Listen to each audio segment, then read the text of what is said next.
Hey Ryca fans, we're going to be showing you how to rejet your carburetor and tune the bike for the CS-1 Cafe Racer. This is necessary because of the muffler that we provide and the K&N air filter. It's going to add a little bit more horsepower, but you have to compensate by giving it a little more fuel. So first step is to remove the 4 screws that hold on the float bowl. Go ahead and take these 4 Phillips head screws out. This is where we'll be having access to the main jet and the pilot jet. Now the pilot jet is the one that's used most of the time, and the main jet is used only when you're at 3/4 throttle and higher, I think. So here's the main jet with a flathead screwdriver. Go ahead and unscrew the main jet, and on the top you can see what size it is. It's written in small letters on the top. Now in the Ryca CS-1 kit, we provide a variety of main and pilot jets. Now here's a flathead screwdriver. It's going to be taking out the pilot jet. There's the pilot jet. It's in the small hole there. And it's written on the side of the pilot jet what size it is.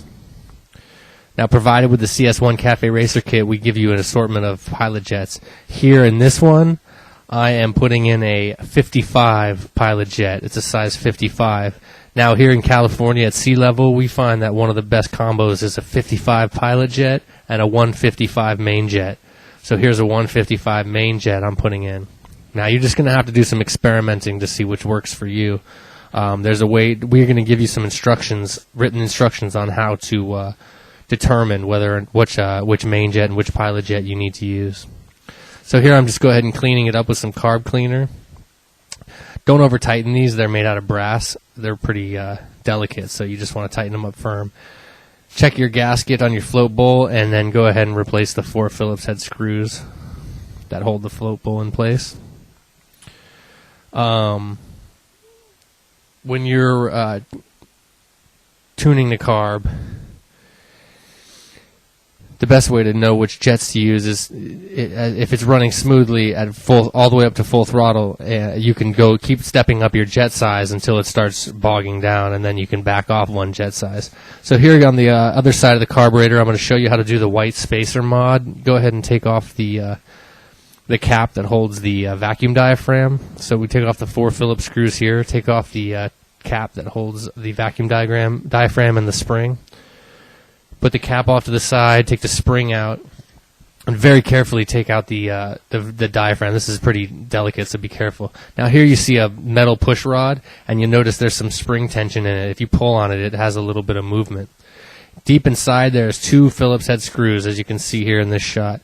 2 Phillips screws right there. Now what you're going to do is take those out. Be real careful and unscrew those Phillips screws. You're going to take those off to the side, and there's a little brass piece in there. What you're going to be doing is, it's really important that you use a magnetic Phillips head screwdriver. It makes this job a lot easier. The Phillips head screwdriver, the magnetic will pull the screws out. So here I'm going to be pulling out the screws, the second screw, and the brass thing I was telling you about.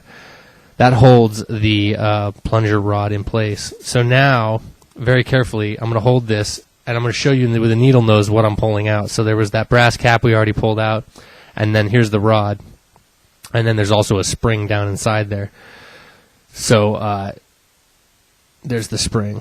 Now I'm going to show you in order the way these go. Now that should be put aside. So it goes, there's the white spacer that we're going to be modifying. That spacer can either be shaved in half, or you can add the spring, the washers that we include. So here's the order. It goes spring, metal washer, C-clip, and then white spacer. So spring, metal washer, C-clip, and then spacer. Now you can replace it with the 2 or 3 washers that we include with the kit. 3 is a good start. Or you can do what I did here and actually go on a belt sander and shave down the white spacer and shave it in half. See, I've shaved it in half here and put it back on. Either way will work. If you're going to use the metal washers, you want to use all 3 of them most likely. Now this modification, what it does is it prevents backfiring, or actually more appropriately after firing. Now when you put this back together, as you can see here, I'm holding it sideways and using some needle nose. See now, see if deep inside there, see how you can see the spring and the shaft has some movement? And now use your magnetic screwdriver to hold that brass piece and the screw in place and bring it down. This is pretty fiddly. It might take a few times to get good at it. Once you've got it right, if you look down in here, there's 2 holes that the brass piece and the metal plunger will have to line up. So if you've got it correctly in place, in position, when you look through there, you'll see 2 holes. You'll see light coming through 2 holes, and this is important to allow the diaphragm to move up and down. So see now inside, there's this. And this has to have some spring movement. See how that's got a little bit of movement, and then deep inside there, you see those 2 holes. Those have to line up with the vacuum diaphragm and the brass cap. All right, go ahead and clean it up with some carb cleaner and reassemble. You're going to push that in. Make sure that metal rod slides in smoothly.